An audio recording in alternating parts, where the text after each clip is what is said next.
18 Ormond Quay is the result of an exhaustive 3 to 4 year search by Dublin Civic Trust, scouring the city to find our next revolving fund building project. A lot of people know our former building, Barnwell's shoe shop on 4 Castle Street, which we restored about 15 years ago. But then after a long and arduous search, this is the gem that we've managed to acquire right in the historic heart of the city. I think this building at Ormond Quay, fronting onto the River Liffey, in many ways is witness to 1,000 years of the city's history and evolution. And I think what's particularly key to the identity of Dublin is this jumble of fine-grained buildings that are jostling for attention in an uncontrolled and yet fairly disciplined way along the quays, interspersed with Gandon's major buildings, the Four Courts and the Custom House. And we tend to look at those, the bookends, rather than looking at the grain in between.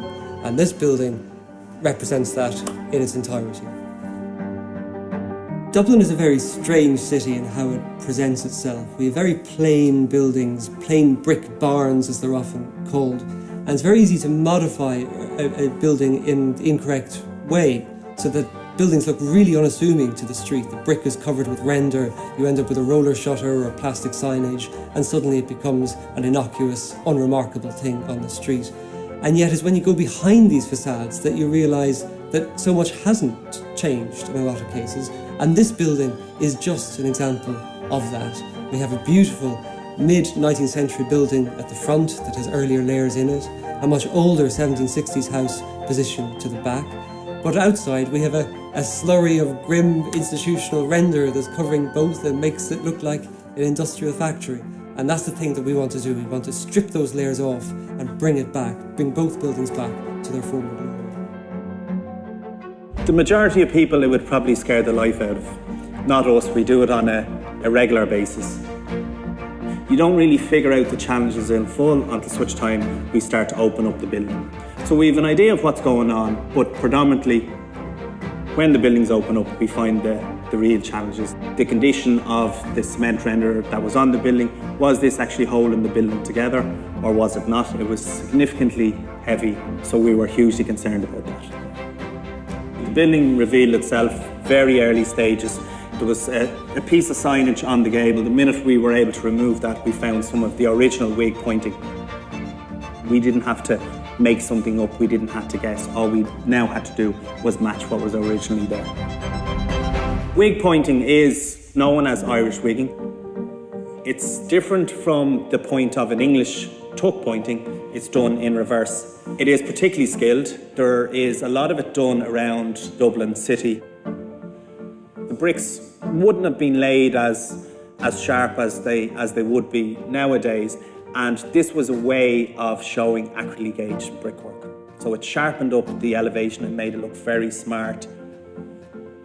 With a building like this, the colour of our jointing, the colour of our pointing, the colour of our shop front, they're not our decisions, they're the decisions of the building. The building decides what colour the pointing is, what colour the brick is, what colour the shop front is. We're conserving the building as it was from the day it was built. The guys who built these buildings knew a lot more than we did. A lot more, because they built them with their own hands and they knew how buildings breathed and they knew how joinery worked. All part of a kind of a life cycle and a sort of a holistic approach towards the building that we're very keen to be involved in. But for us, it's also about the beauty of handmade stuff and about the beauty of repair. Geraldine and Graham asked us to come and look at the building as soon as they had bought the building, and a lot of the staircase was missing, and that was, I suppose, the biggest intervention that we had to work on. The very upper flight was still here, and I suppose specifically and crucially for us, the actual handrail and the spindles were here. So we were able to then replicate those and come up with the rest of the stairs from the very bottom up. So we were able to use this exact kind of shape for the handrail. It's a mahogany handrail. It's cut across the grain so that you get this beautiful flare in the mahogany. I'm even looking at this while I'm here, and I can see the little rib that we've put into the bottom. You know, that could easily be left up. Why would you bother doing that? But you can read it.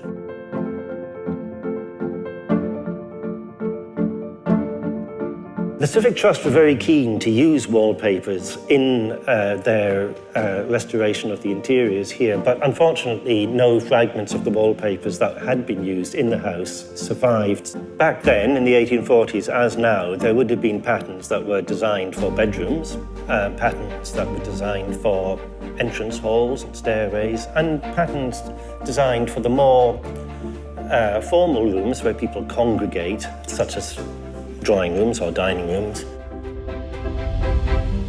The Civic Trust were quite keen to use one of the papers that had been produced just a few yards away on Bachelor's Walk in the factory of James Boswell.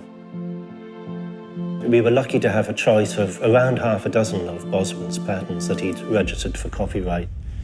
It was a difficult choice, but I think at the end of the day, the choice to go for a more formal pattern, this damask pattern based on acanthus leaves, printed in 5 colours, had the right degree of richness and formality for this first floor room looking out onto the river, which I think it's pretty safe to say would have been the room where the family or guests gathered. I think what's so important about what the Civic Trust have done here in Ormond Quay in bringing together all these crafts and skills, the wallpaper, the joinery, is to show how these old buildings can be lived in a way that brings out their very best qualities, rather than make them all homogenized contemporary interiors with just the facade looking out on the outside world. To do more than that, to go back and actually find out how people lived in these houses then, the comfort, the warmth, the style that they offered, and above all, lovely to live with. Our aim in Dublin Civic Trust is to lead by example in the conservation of the historic buildings of Dublin. It's vital that traditional skills, crafts and trades are engaged in the conservation and restorations of buildings of this kind, because if the demand is not there for those services, they will die. And in this project in 18 Ormond Quay over the past 2 years, we've managed to piece back together this wonderful example of a Dublin merchant house over shop. And in the process, we've managed to sustain traditional skills in a way I think that's really brought back the spirit of the age in which this building was built when it was finished in 1843.